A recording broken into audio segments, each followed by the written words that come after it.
बाबा साहब अंबेडकर के मुद्दे पर अरविंद केजरीवाल ने चल दिया है नया दाव और इस दाव के चलते वो गिराना चाहती है मोदी सरकार। जी हां, हम आपको बता दें कि जिस तरीके से संसद में बाबा साहब को लेकर बयानबाजी की गई, उसके बाद विपक्षी पार्टियां मुख्य रूप से सामने आ गई हैं और विरोध प्रदर्शन भी कर रही हैं। अब आपको बताते हैं कि अरविंद केजरीवाल दिल्ली चुनाव से पहले इस मुद्दे को भुनाने की जोर शोर से कोशिश कर रहे हैं। जिस तरीके से संसद के अंदर बाबा साहब को लेकर बयानबाजी की गई, अब अरविंद केजरीवाल उसको लेकर बीजेपी को जिम्मेदार ठहरा रहे हैं और कह रहे हैं कि उन्होंने बाबा साहब का अपमान किया है। अब क्योंकि सरकार, मोदी सरकार जो है, उसको समर्थन है टीडीपी का और जेडीयू का, तो अरविंद केजरीवाल ने एक्स पर अपना एक सार्वजनिक लेटर पोस्ट किया है जिसमें चंद्रबाबू नायडू और नीतीश कुमार को चिट्ठी लिखी गई है, जिसमें सीधे तौर पर यह पूछा गया है कि संसद में जिस तरीके से बीजेपी ने बाबा साहब का अपमान किया है, उसको लेकर उनका क्या स्टैंड है। आपको बता दें कि उन्होंने चिट्ठी में साफ तौर पर यह कहा है कि लोग ये समझते हैं कि जो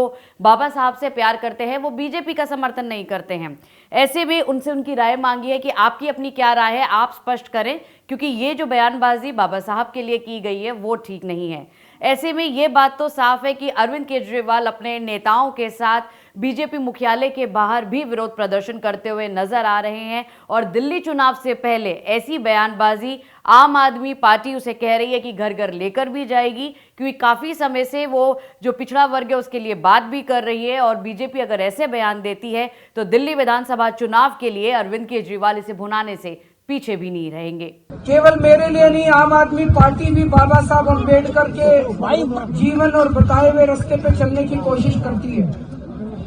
और मेरे जैसे करोड़ों लोग हैं जिनके आदर्श है बाबा साहब अम्बेडकर। उन सभी करोड़ों लोगों की भावनाओं को आहत किया है अमित शाह जी ने। लेकिन आज जिस तरह से प्रधानमंत्री जी अमित शाह जी के समर्थन में उतर आए, उससे ऐसा लगता है कि जो कल अमित शाह जी ने कहा था वो भारतीय जनता पार्टी की एक सोची हुई रणनीति थी। हम मांग करते हैं कि अमित शाह जी के खिलाफ सख्त से सख्त कार्रवाई की जाए, ताकि जितने लोगों में रोष है वो रोष खत्म तो नहीं हो सकता, लेकिन वो गुस्सा कम हो सकता है अगर उनके खिलाफ सख्त कार्रवाई की जाएगी तो।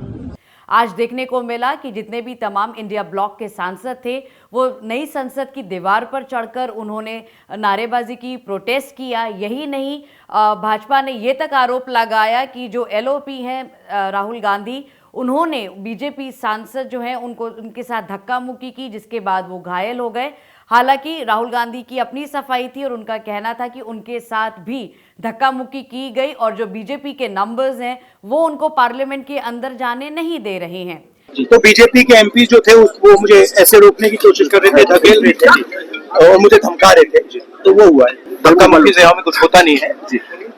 मगर ये एंट्रेंस है पार्लियामेंट हाउस की जी, और हमारा अधिकार है अंदर जाने का, और बीजेपी के जो मेंबर्स हैं वो हमें अंदर जाने से रोक रहे हैं। ऐसे ही और खबर के लिए आप बने रहिए इन खबर दिल्ली के साथ।